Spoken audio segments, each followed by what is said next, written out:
Taken to heart, মূলত এটা take to heart ছিল, ঠিক না? তো তার আগে যেহেতু হ্যাড ছিল এই কারণে এটা টেকেন টু হার্ট। তো আমাদের টেকেন টু হার্ট এই শব্দটা বলছে যে এটার অর্থটা কি। তো আমরা নরমালি জানি, আমরা যে জিনিসটা নরমালি জানি সেটা কি জানি, যে আমরা জানি যে হচ্ছে টেক টু হার্ট শব্দটার অর্থ মুখস্থ করা। কি করা? এটা জানি না? আচ্ছা, মুখস্থ করা, ঠিক আছে। আর এখানে কি হবে জিনিসটা, এখানে একটু খেয়াল করে দেখো, normally take to heart memorize তো এখানে থাকে, অ্যান্সারটা আছে, কিন্তু ঠিক আছে প্যাসেজের মধ্যে যে জিনিসটা দেওয়া আছে খেয়াল করো, সেই হিসাবে এখানে মুখস্থ কোনো হিসাবে আসে না। এটাকে মূলত হচ্ছে অ্যান্সারটা তাহলে কি হবে অপশনে, টেকেন সিরিয়াসলি। টেকেন কি সিরিয়াসলি। আচ্ছা, পরবর্তী যে ইয়েটা আমরা দেখলাম বলছে যে Wright's public buildings differ from. আচ্ছা, এখানে আরেকটা জিনিস খেয়াল করবা, নরমালি এই জিনিসটা আমরা যখন দেখি, আচ্ছা ডিফারেন্ট বা ডিফার যেটাই বলি না কেন আমরা, তো এটার সাথে নরমালি আমরা এই যে বলি না সে তার থেকে ডিফারেন্ট, থেকে মানে আমরা সবসময় মনে করি কি দেন হয় না, কিন্তু যেমন he is better than me, me হবে না আই হবে, he is better than I হবে। তবে এটা তিনটা জিনিসে আমরা ইংরেজিতে তোমরা যদি সার্চ দাও তাহলে দেখবা যে কিছু লোক বলে যে he is better than me correct, কেউ বলে যে he is better than I correct, কেউ বলে he is better than I am, এটা কারেক্ট। এটা আমরা গুগলে সার্চ দেওয়ার পরে বিভিন্ন পণ্ডিত ব্যক্তি যারা আছে ওনাদের, তবে সবচেয়ে বেশি কারেক্ট হচ্ছে he is better than I, he is better than I. তারপর এই যে জায়গাগুলোতে তার থেকে চেয়ে, এগুলোতে নরমালি আমরা ইউজ করি হচ্ছে কি দেন, কি ইউজ করি, কিন্তু ডিফার ডিফারেন্ট এই ক্ষেত্রে আমাদেরকে ইউজ করতে হবে ফ্রম, কি ইউজ করতে হবে এই ক্ষেত্রে, তুমি এবার দেন থেকে এটা বলা যাবে না। তো আমরা ওটা দেখলাম, বলছে যে রাইটস পাবলিক বিল্ডিংটা differ from most of those build by earlier architects. আচ্ছা, বেশিরভাগ আর্লিয়ার আর্কিটেক্টদের দ্বারা যে বিল্ডিং গুলো বিল্ড হয়েছিল তার থেকে তারটা কি ছিল ডিফারেন্ট। এখানে আমরা অপশন দেখো 4 নম্বরে, নরমালি একটা জিনিস খেয়াল করো, আমরা নরমালি দেখি কি আমরা একটা বিল্ডিং করে ফেলি হিতায় কোনো জ্ঞান না রেখে, ঠিক না, আমরা কোনো চিন্তা ভাবনা না করে। এমনও হয় আমাদের দেশে যে বিল্ডিং করছে হচ্ছে থাকার জন্য, পরবর্তীতে বিল্ডিংটা করে হচ্ছে হাসপাতাল, তাহলে কি এটা হবে সিস্টেম মতন হবে? হবে না। যেটা করছে উনি, যার কথা এখানে বলা আছে, সে কি করলো, যেটা যেটার জন্য ফিট, যারা একটা স্কুল করবে তার জন্য কি ধরনের স্কুলটা কি হলে ফিট হবে, বাড়ি করলে কিভাবে হবে, এটা নিয়ে আলোচনা করছে। এবং এটা যৌক্তিক। আগে আমরা কি করতাম দেখবো, পুরান ঢাকার দিকে গেলে এখনো বিল্ডিং সব কিনছি, যে যেভাবে পাইছে খালি করে উঠতেছে। আর এখন যাই দেখো প্রত্যেক বিল্ডিং এর সারাউন্ডিংসে দারুণ দারুণ জায়গাগুলো আছে, এবং সব দিক থেকে কি আসে, বাতাস আসে, ভালো রোদ, সবগুলোকে কাজে লাগাচ্ছে। এটাই হওয়া উচিত না? আমার যদি একটু ব্রেন খরচ করে সম্পদের ইউটিলাইজেশন করতে পারি এবং ভালো থাকতে পারি, তাহলে কেন করবো না? তার মানে আমাকে জ্ঞানের দিকে, এই জায়গার দিকে আমাকে কি করতে হবে, মনোযোগ দিতে হবে। ওই জিনিসটাই করছিলেন উনি, সেই কারণে বলছে যে there designs were based on how they would be used. ডিজাইনটা হয়েছিল যেটা কি কিসের উপর, ধরো স্কুল হলে স্কুলের অনুযায়ী, কলেজ হলে কলেজের অনুযায়ী, স্কুল কলেজ প্রতিষ্ঠান এগুলো সবই, তারপরে মনে করো পাবলিক বিল্ডিং হলে পাবলিক বিল্ডিং অনুযায়ী, হাসপাতাল হলে হাসপাতাল অনুযায়ী, সার্চ হলে সার্চ অনুযায়ী, ওইভাবেই সে চিন্তা করে করছে, তার মানে যেন ফিট হয়। এরপরে দেখো পরেরটা বলছে ইউনিটি টেম্পলের কথা এখানে উল্লেখ করছে, করছে না? আচ্ছা, কেনই উল্লেখ করছে প্রশ্নটা হচ্ছে এখানে, মেনশন করছে কেন, দা অথর মেনশনস, এই মেনশনটা করার কারণটা কি ইউনিটি টেম্পলের কথা, ঠিক কি না?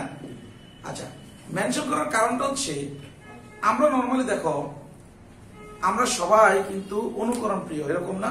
ছোটবেলা থেকে তুমি যেরকম দেখে আসছো ওই রকমই হবা, এরপরে আসার পরে দেখলে তুমি কেউ ওয়েস্টার্ন হতে চেষ্টা করে, এরকম গ্রামের দিকে এরকম চিন্তা করবা যে অনেক সময় কি করে ওই এলাকার একটা বিল্ডিং দেখছে ভালো লাগছে, নিজেও একটা করার চিন্তা ভাবনা করে, এরকম হয় না? এরকম হয়, ও একরকম হয়েছে আমি ওই রকম একটা করতে চেষ্টা করি, যেটা মন কাড়ে আর কি, মনে ভালো লাগে যেটা ওটা। তো ইউনিটি টেম্পলটা দেখে সবার কাছে মনে হচ্ছে যে দারুণ, এটার মতন করে আলাদা আলাদা চার্চ গুলো, আলাদা টেম্পল, যে ধর্মীয় প্রতিষ্ঠানগুলো ওগুলো সব একই রকম করা শুরু করে দিছে। তার মানে এটা কি করছে, এটা ইনফ্লুয়েন্স করছে, it influenced the architecture of subsequent churches. তাদেরকে কি করছে, ইনফ্লুয়েন্স করছে। ইনফ্লুয়েন্সটা কিভাবে হয়? তুমি কি ইনফ্লুয়েন্স শুধুমাত্র তোমার বুঝে বুঝে হয় না, তুমি কাজ করতেছো, তোমাকে সাথে ওর কথাও হয় নাই, সে অলরেডি তোমাকে দেখে ইনফ্লুয়েন্স হয়ে যাবে। মানুষটা এরকম, ওটা দেখছে, দেখার পরে মনে করছে যে না আমার ওই যে টেম্পলটা দেখলো, পরে যে ওদের যে ধর্মীয় যে চার্চ গুলো বা এগুলো তারা ওইভাবে তৈরি করছে। তার মানে এটা ইনফ্লুয়েন্স হয়েছে না, ইনফ্লুয়েন্স হয়েছে। গুড। তার মানে ওই চলে গেল কত, 3-2। 4 নম্বর বলছে সবগুলোর কথাই বলা আছে এক্সেপ্ট। এই জায়গাটা একটু খেয়াল করো, EXCEPT, অ্যাকসেপ্ট। অ্যাকসেপ্ট শব্দটার অর্থ কি? বাদে। সবগুলোর কথা বলা আছে কোনটা? বাদে। সবগুলোর কথা বলা আছে কোনটা? বাদে। কোনটার কথা বলা নাই? দেখো ফ্যাক্টরি, অফিস, পাবলিক বিল্ডিং সবই কথা বলা আছে, কিন্তু সাউদার্ন প্ল্যান্টেশনস এটা কি বলা আছে? এটা বলা নাই। এখন এটার জন্য কি তোমার আহামরি ইয়াতে প্যাসেজে সব করতে হবে? তুমি দেখলেই তো বুঝতে পারবে, ঠিক না? আচ্ছা, লাস্টেরটা বলছে কোনটা বেস্ট রিফ্লেক্ট করে রাইটস আর্কিটেকচারাল প্রিন্সিপলস অনুযায়ী কোনটা সবচেয়ে বেস্ট রিফ্লেক্ট হয়। তাহলে আমরা এতক্ষণ ধরে যে কথাগুলো বলে আসছি সেটাই তো সবচেয়ে বেশি রিফ্লেক্ট হয়। A building should fit into its surroundings. একটা বিল্ডিং শুড ফিট হওয়া উচিত কি? ফিট তার সারাউন্ডিংস এ। তাহলে আজে বাজে যে বিল্ডিং গুলো করা, একজনের বাসার সামনে আমার ফ্রিজ দিয়ে রাখলাম, ময়লা মারাইলাম, এই জিনিসগুলো এটা হবে? এটা করা ঠিক? ঠিক না। সবকিছু সিস্টেম ওয়াইজ করতে হবে। তাহলে দেখবা যে তুমিও ভালো থাকো, ওই ভালো থাকে। আরেকজনকে খারাপ রেখে তুমি ভালো থাকতে পারবো না। সম্ভব? Is it possible? এটা সম্ভব? সম্ভব না। গুড। 6 নম্বরে বলা আছে, একটু খেয়াল করো, reason is the highest faculty. Reason হচ্ছে হাইয়েস্ট ফ্যাকাল্টি ড্যাশ কার দ্বারা আরোপ করা? বিধাতা দ্বারা, by their creator. By their creator, তাদের বিধাতা দ্বারা আরোপ করা। রিজন হচ্ছে সবচেয়ে হাইয়েস্ট ফ্যাকাল্টি আরোপ করা, ইংরেজি বেস্টো অন। দেখো এটাকে বিস্টয়েড অন, দেখো একটু খেয়াল করো, BSTOWED। এটা কার থেকে পাইছি? দিছে কে? উপরওয়ালা। তাহলে বিস্টয়েড এর সাথে কি বসবে এখানে? অন বসবে। কি বসবে? অন। পরেরটা 7 নম্বর বলছে টাইটস আর কজড। টাইট মানে কি ভাইয়া? টাইট সম্ভবত অর্থ হচ্ছে সম্ভব, মানে টাইপের অর্থ হচ্ছে কি? স্রোত। টাইট, ঠিক না? স্রোত। আরেকটা অর্থ আছে জোয়ার। কি বলতো? জোয়ার। তো টাইডস আর কজড বাই দা টার্ম। কিসের টার্ম? Moon's gravity. এটা তো জানো, পৃথিবীর যে চন্দ্রের যে আকর্ষণের বলে, এটা আমরা তো জানি নাকি? যারা ভূগোলে পড়তে পারে এরকম জোয়ার ভাটা কি হয়? সৃষ্টি হয়, ঠিক কি না? কারণ পৃথিবীটা তো এরকম, পৃথিবী কি করতে থাকে? ঘুরতে থাকে। এর সাথে সাথে মনে করো চাঁদ এরকম থাকে না, একটা সাথে আরেকটা একটা টানের ব্যাপার আছে। আমরা যদি পুরোটা যদি একটা ইয়ের ভিতরে ধরি নিজেদেরকে, এই টানের উপর নির্ভর করে কিন্তু কি হয়? জোয়ার ভাটার সৃষ্টি হয়। তাহলে টাগ, এখানে কি হবে বলতো? টাগ। ওকে, পরেরটা দেখো, টাগ মানে কি? টান। টাগ মানে কি? টান।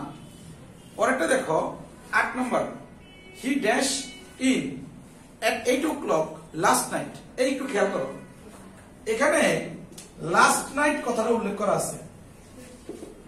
কি উল্লেখ করা আছে? আবার টাইম উল্লেখ করা আছে 8 o'clock। আমাদের একটা কথা ছিল, যদি অতীতকালের টাইমের অতীতকাল, সেখানে যদি টাইম উল্লেখ করে নরমালি আমরা পাস্ট কন্টিনিউয়াস বলবো। কি বলবো? কিন্তু এখানে পাস্ট কন্টিনিউয়াস সবসময় যে বলবো, আসলে রুল যখন বলে এই রুলসের পিছনে আবার কথা থাকে। এক কথাতে সব বলতে পারে না। যেমন এই জিনিসটা যদি এরকম হইতো, I dash the work at 8 p.m. last night. At 8 p.m. last night. Clear? তখন আমরা এটাকে বলতাম কি? I was doing. I was, কারণ একটা নিয়ম আছে, অতীতকাল উল্লেখ করলে ফার্স্ট টেন্স হয়, ফার্স্ট ইনডিফিনিট হয়। কি হয়? ফার্স্ট ইনডিফিনিট হয়। আচ্ছা একটু এখানে দেখো, হ্যাঁ এটা কি দেখা যাচ্ছে? এখানে দেখো তো, দেখা যাচ্ছে না? এতটুকু দেখা যাচ্ছে না? আচ্ছা আমি একটু এখানে একটু খেয়াল করে দিচ্ছি। এটা কি?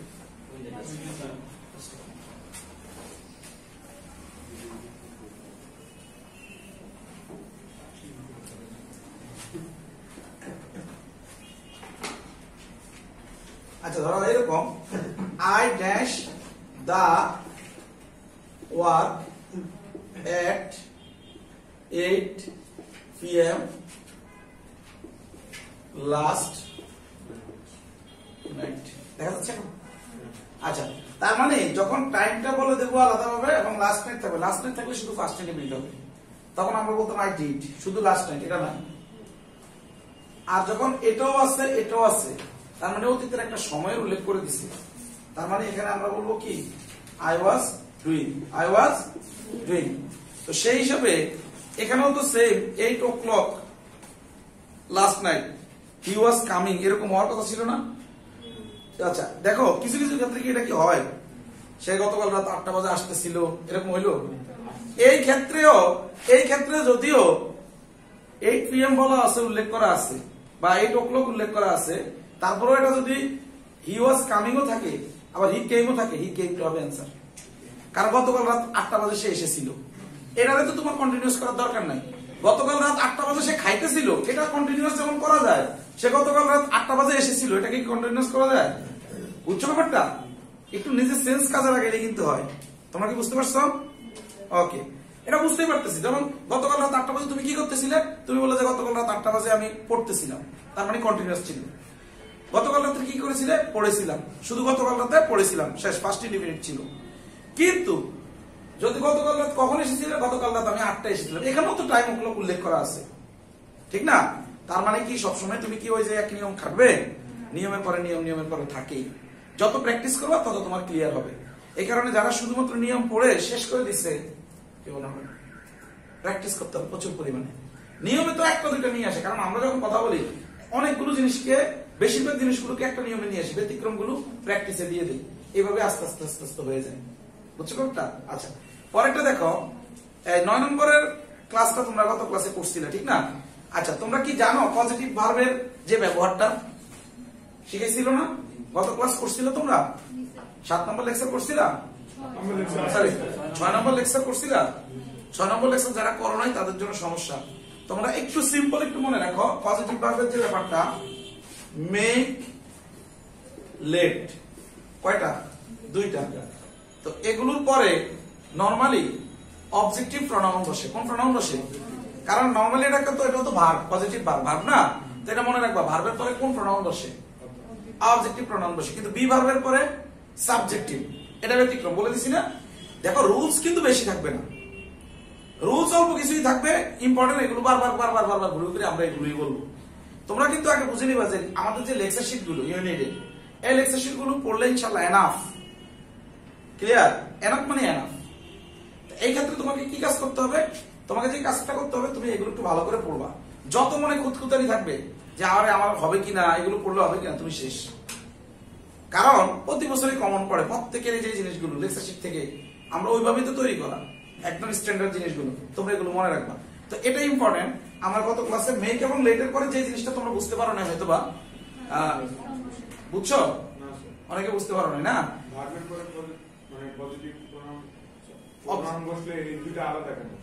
আমি বলতেছি মেক আর লেটের পরে অবজেক্টিভ প্রোনাউন বসবে, তারপরে ভার্বের বেস ফর্ম বসবে, তারপর ভার্বে কি মানে বসে?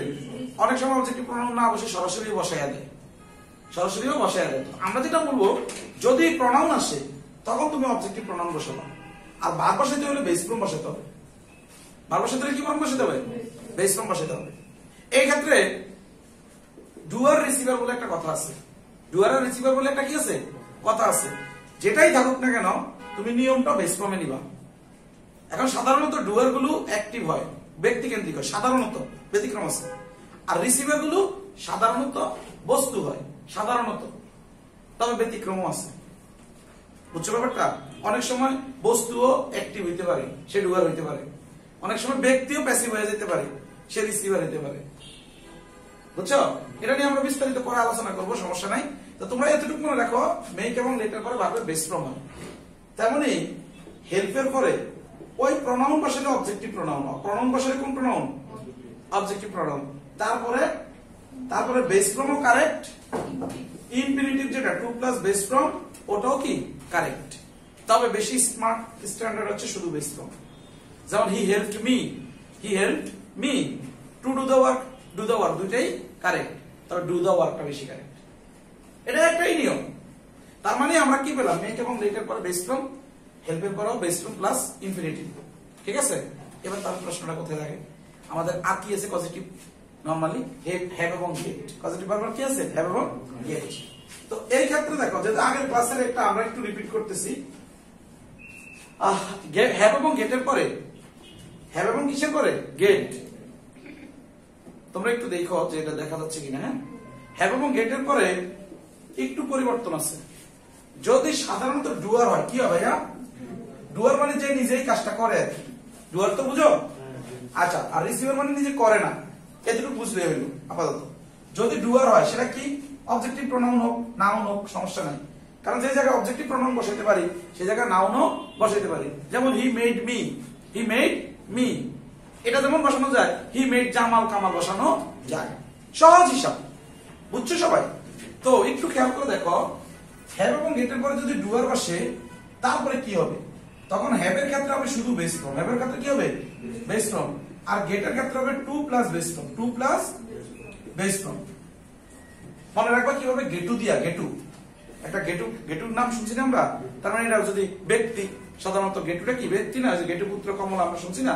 মনে রাখার সিস্টেম আর কি তার মানে গেটু আর হ্যাভ এর ক্ষেত্রে বেস ফর্ম তার মানে কতগুলোর ক্ষেত্রে বেস ফর্ম পাইলাম মেক লেটের পরে বেস ফর্ম হেল্প এর পরে বেস ফর্ম তবে 2 প্লাস বেস ফর্মও কারেক্ট আর হ্যাভ এর ক্ষেত্রে ডুয়ার হইলে বেস ফর্ম গেটের ক্ষেত্রে ডুয়ার হইলে 2 প্লাস ভার্বের বেস ফর্ম আর যদি রিসিভার হয় হ্যাভ এবং গেটের পরে যদি এটা যদি রিসিভার হয় কি হয় যে নিজে কাজ করে না বুঝো না তুমি আমার কথাটা তখন কি হবে তখন পাস্ট পার্টিসিপল ফর্ম হবে দুইটাই কি হবে এই নিয়ম এবং এটা থেকে কোন না কোন ইউনিভার্সিটিতে তোমরা কোশ্চেন পাবা গ্যারান্টেড ইনশাআল্লাহ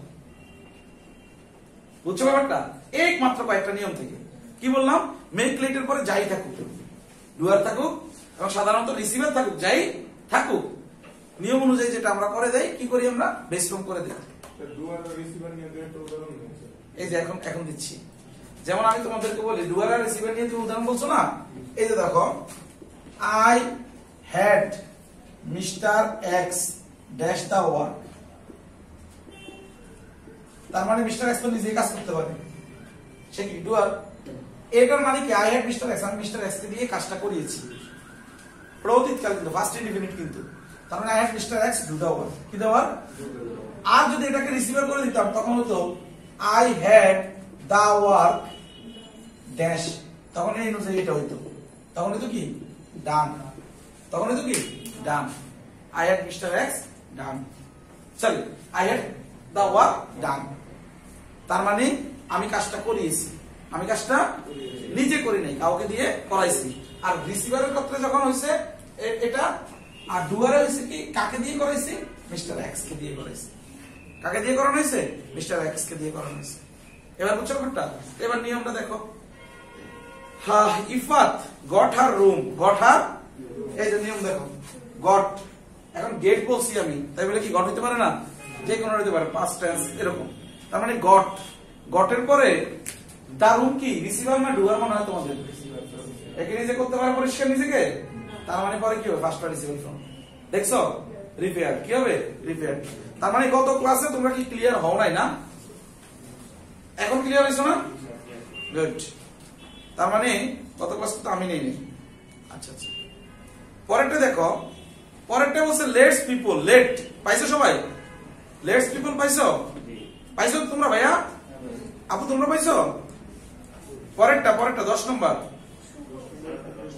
শুভ তো আমি তো সেই জায়গার দরকার ওই জায়গায় নক করছি আমি বলছি শুভ ইজ সো গুড হার্টেড আমার তো দরকার নাই পুরোটা পড়ার কারণ এটা গ্রামাটিক্যাল বেসড এটা তো অর্থ দরকার আছে আচ্ছা তাহলে লেট পিপল লেটের পরে ব্যক্তি পাইছি অবজেক্টিভ প্রনাউন পাওয়া যাবে বা নাউন পাওয়া যাবে কোনো সমস্যা নেই লেটস পিপল তারপর আমি বলছি মেক এবং লেটের পরে ভার্ব কোন ফর্ম হয় তার মানে বসায় দাও কি হবে take base from take to হবে কেন হ্যাঁ ঠিক আছে পরেরটা আসো মেক দা বয় মেক এর পরে ভার্বের কোন ফর্ম হবে তার মানে কি হবে आंसर রাইট তার মানে এবার অর্থ বুঝে গেছো তোমরা Ripat make the boy write a letter তার মানে লেখছে কে লেটারটা লেখছে কে দা বয় লেখাইছে কে রিপাত এবার ব্যাপারটা বুঝছো এগুলো কিন্তু খুব মজার জিনিস অনেক সময় বাংলা আমি বলি আমি কাজটি করি খেয়াল করো কাজটি আমার দ্বারা করা হয় তাহলে একই কথা অ্যাক্টিভ প্যাসিভ আবার অনেক সময় বলি না আমি তাকে দিয়ে কাজটা করাই, তখন কিভাবে করব? তখন এই পজিটিভ ভার্বের এগুলো দিয়ে করব। বুঝছো ব্যাপারটা? বাংলায় তো আমরা হচ্ছে সহজে অনেক কথা বলে ফেলতে পারি, প্রত্যয় যোগ করলে হয়ে যায়। আমি করি, করাই, আমি খাই, খাওয়াই, আমি হাসি, হাসাই। কিন্তু ইংরেজিতে অল্প কয়েকটা এনে আছে, যেমন আই রিড, আমি পড়ি, আই টিচ, আমি পড়াই, বা আই স্টাডি, আমি পড়াশোনা করি, আই টিচ, আমি পড়াই, আই ইট, আমি খাই, আই ফিড, আমি খাওয়াই। তো বাকিগুলোতে তো সমস্যা। আমি হাসি, আই লাফ, তার মানে আমি হাসাই, আই লাফাই, এরকম হয়? হচ্ছে না। তখনই আমরা কি করতেছি খেয়াল করে দেখো, তখনই আমরা কি এই পজিটিভ ভার্বগুলো ইউজ করতে হচ্ছে। বাংলা যেটা এখন তুমি বলতে পারো তো বাংলায় কেন নাই, এখানে কেন? বাংলার সাথে কি ইংরেজি সব মিল হবে? আমাদের বর্ণমালা 50টা, ইংরেজি বর্ণমালা কয়টা? 26টা, ঠিক না? এটা হবে না। যতটুকু মিলেছে এটাই অনেক কিছু। এবার বুঝতে পারতেছো তাহলে এটা কতটুকু গুরুত্বপূর্ণ? কারণ তুমি ভবিষ্যতে লিখতে গেলে বড় বড় কোম্পানি যখন তুমি নেতৃত্ব দিতে যাবা, তখন তুমি তো শুধু বলবে না যে আমি করি, আমি করি, আমি করেছিলাম, এগুলো খালি নিজে দিয়ে বলবো না। তোমাকে বলতে হবে যে আমি তাকে দিয়ে কাজটা করাইছিলাম, আমি তাকে দিয়ে কাজটা করাবো। তখনই তো তোমার এই জিনিসগুলো লাগবে। এখন তুমি যদি আগে থেকে পোক্ত হয়ে না যাও, তাহলে তো তুমি ওই জায়গায় ধরা খাবা। ব্যাপারটা বুঝছো? কারণ উপর লেভেলে কি দরকার সেই জিনিসগুলো এখানে ক্লিয়ার করে দেই আমরা। আর এই কারণে আমরা যারা আছি, যারা আরো অভিজ্ঞ, ব্যাপারগুলো আরো বুঝি, তখন আমরা বুঝি যে এই কাজটা কোথায় কোথায় লাগবে। তারা একজন কোম্পানির এমডি বলছে কি করবে, আচ্ছা ঠিক আছে আমি কাজটা করাই নেব। তাহলে আমি নিজে কাজটা করবো এটা তুমি যে আজীবন জানো, কিন্তু করাই নেব নেই, তখনই তো তোমার এই পজিটিভের ব্যাপারটা চলে আসবে। তখন এটা তুমি না জানলে তো তুমি ঠিক মতন কাউকে বুঝাইতে পারবে না, তোমার জীবনে এমডি বানাবে। কারণ পড়াশোনার রিলেটেডটা কোথায় দেখছো? এবার রিলেশনটা ক্লিয়ার? ওকে, গুড। পরেরটা দেখো, make this dish washer. Make this dish washer, পাইছো সবাই? তার মানে কি হবে? আমি বলছি মানে ডুয়ার রিসিভার যাই হোক, ভার্বের কোন ফর্ম হবে? কত সহজ হয়ে গেল না? তাহলে কি হবে এখানে? রান। শুধু কি হবে? রান।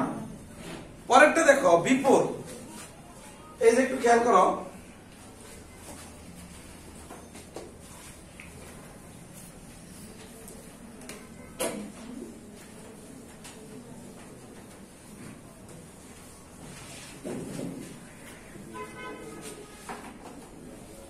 খেয়াল করো একটু, বিফোরের আগে ফার্স্ট পারফেক্ট হয়। বিফোরের আগে কোনটা হয়?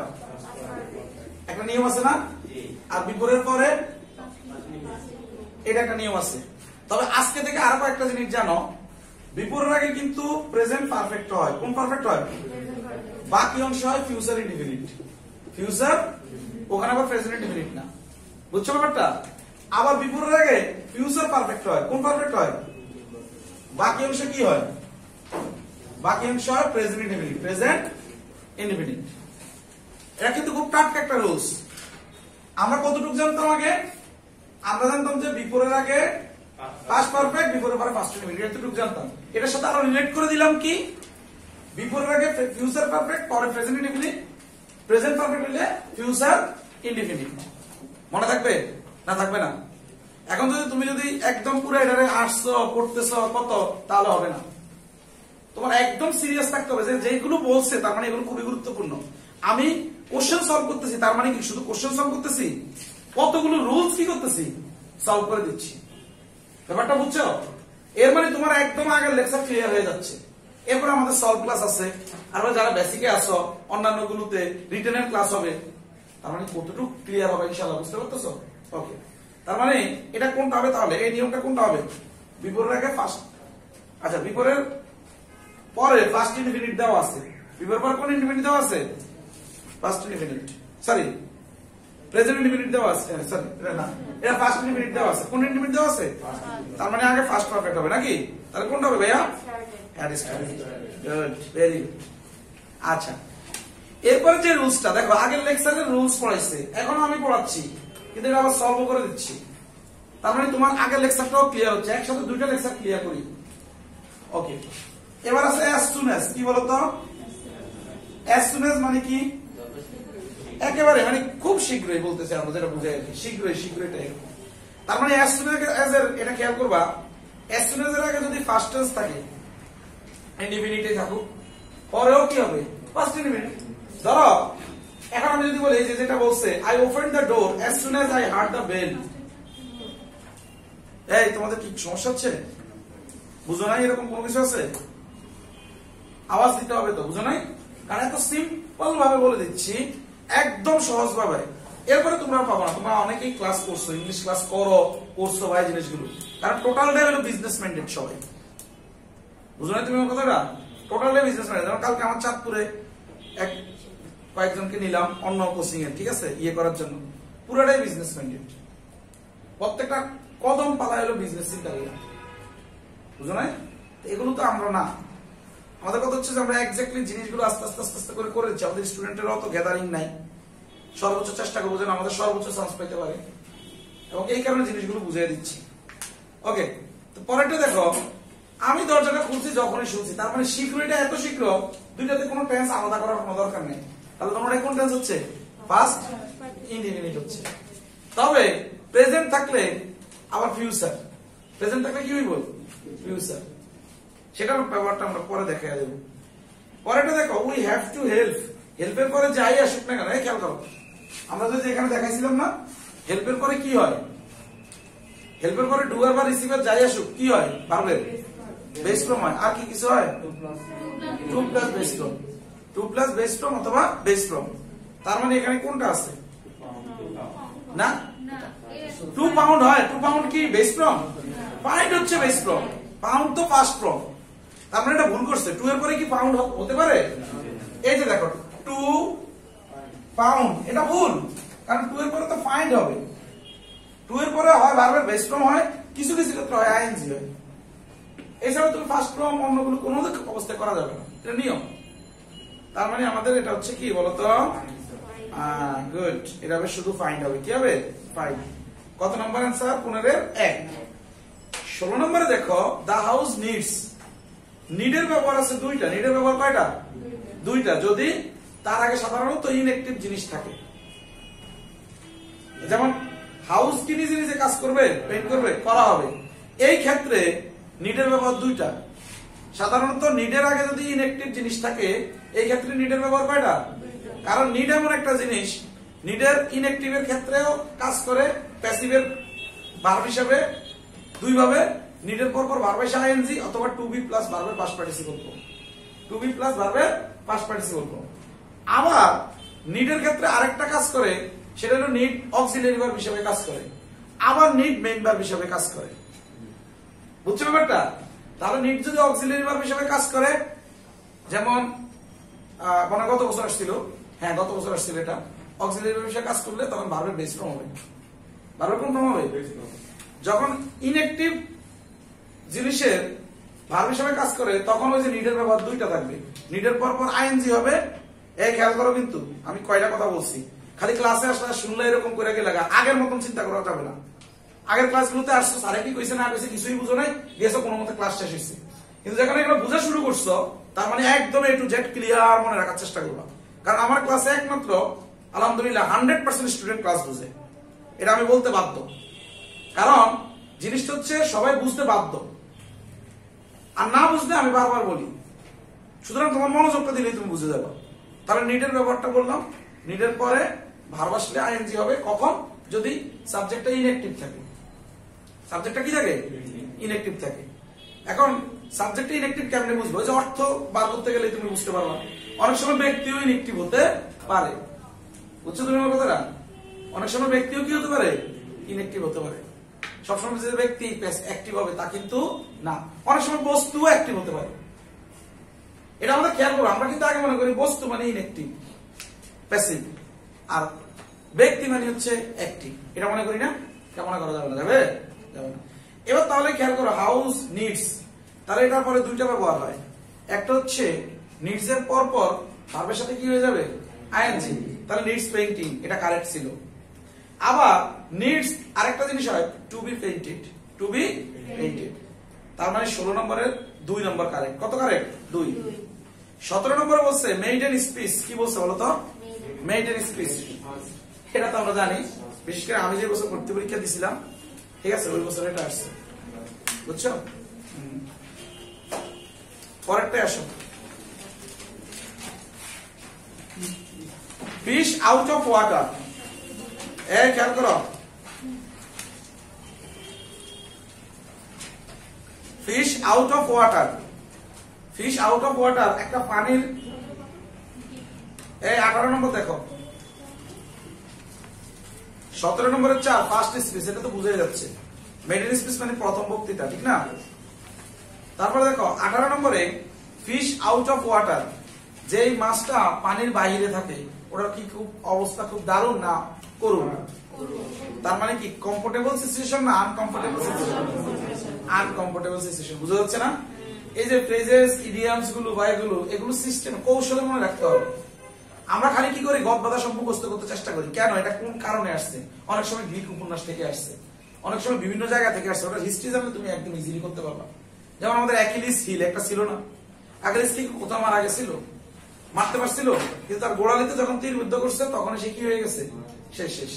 তার মানে এটা বোঝাই যাচ্ছে যে এটাই তার দুর্বল জায়গা, উইক পয়েন্ট। কি পয়েন্ট? এটা তো এক মানে বিসিএস এ আসছে, ঢাকা ইউনিভার্সিটিতে আসছে, সবখানে আসছে।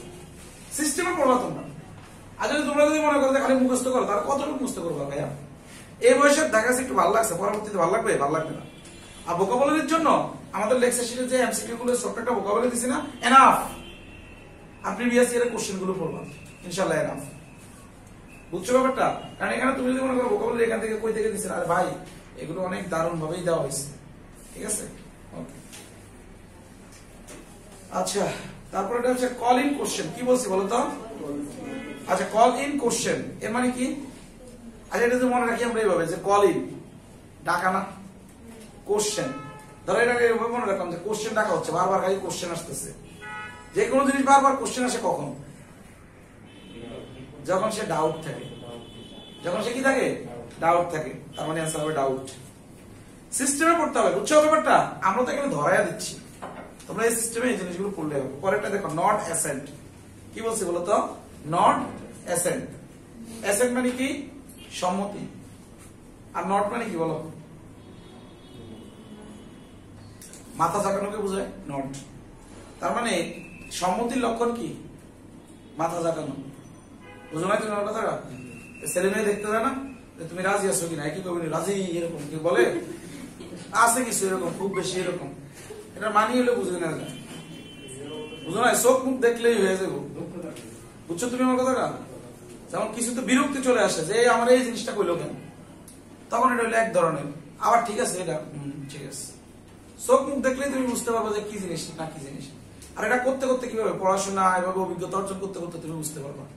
তা নাহলে তো তুমি দেশ চালাইতে পারবা না, কর্মী হইতে হবে, ঠিক না? আর সবার দেশ চালানোর দরকার নেই, কিছু কর্মী হবে, সমস্যা নেই। আচ্ছা দেখো, খেয়াল করো, একটা আছে যে চ্যাপ ওয়েট। আচ্ছা, ও আচ্ছা আচ্ছা, বিশের হচ্ছে এক, সাত ইনডিফারেন্স। এই দেখো, ইনডিফারেন্স মানে উদাসীন না? যে উদাসীন থাকে তাকে যদি তুমি বলো এই কি হয়েছে, এ তোমার বারবার এরকম দিয়ে এরকমই থাকবো, তার মানে কাঁধ ঝাঁকানো। এই যে সোজা ঝাঁকানোকে কি বলা হয়? সাত। তার মানে এটা একটা চিহ্ন, মিলছে না? মিলছে। বিশের হচ্ছে এক। 21 নম্বর বলছে চ্যাপ ওয়েট, তার মানে কি? ভুসি। আচ্ছা, যে কোনো ওয়েট মানে কি? গম না? সেটা ভালো যে জিনিসটা নিয়ে যাওয়ার পরে কি থাকে? ভুসি থাকে শেষে। তেমনি ওয়াইন ড্রেগস, ওয়াইন মানে মদ, মদ খাওয়ার পরে শেষে এরকম মদের তলানি বলে কিছু জিনিস থাকে এরকম। আমি জানি না, আমি জীবন ওখানে, কিন্তু আমি শুনছি আর কি, ঠিক আছে? হ্যাঁ, না মুরগির ডিম কেমন হবে? এগের সাথে মুরগির ডিমের এখানে কি সম্পর্ক? যে কোনো মনে করো গম যদি ঝেড়ে শেষ করে দেয়, তার মানে লাস্টে কি থাকে বলতো? ভুসিগুলো দেখে যায় না, আসল জিনিসটা নিয়ে যায়। তেমনি মদের পরে এই জিনিসটা থাকে। বুঝছো ব্যাপারটা? আচ্ছা, এটা নিয়ে অনেকের একটা ধারণা আছে যে বিশ্ববিদ্যালয়ের স্টুডেন্টরা মনে হয়, বিশেষ করে ঢাকা ইউনিভার্সিটিতে খালি মনে আনন্দ আর আনন্দ, এরা যখন যা ইচ্ছা তাই করে, মদ খায়, এই করে সেই করে, ঠিক না? এক হুজুর দেখলাম বলতেছে যে ঢাকা ইউনিভার্সিটিতে নাকি এটাকে কি জানি বলে, কি বই আছে, মদের বোতল আরো বেশি পাওয়া যাবে। নাউজুবিল্লাহ। ওলা ভাই পড়াশোনা করে কুল পায় না, টিউশন করে কুল পায় না, এতগুলো কই হবে? হ্যাঁ, কিছু হয়তো বা থাকতে পারে, এটা আমরা দেখিনি। এটা এগুলো রং ইনফরমেশন। বুঝছো তোমরা আমার কথা না? Wrong information. ভালোটা হচ্ছে তোমার কাছে, এটা করা যাবে না, ঠিক আছে? ওকে। আর মদ হচ্ছে হারাম। কি হারাম? পরেরটা দেখো, ট্রেইলার মোশন পিকচার। এই ট্রেইলার কি? Motion picture. এটারই একটু ইয়ে আছে। দেখো, ট্রেইলারে মূলত এই যে মোশন পিকচার গুলো, স্থির চিত্রগুলো দেখানো হয়।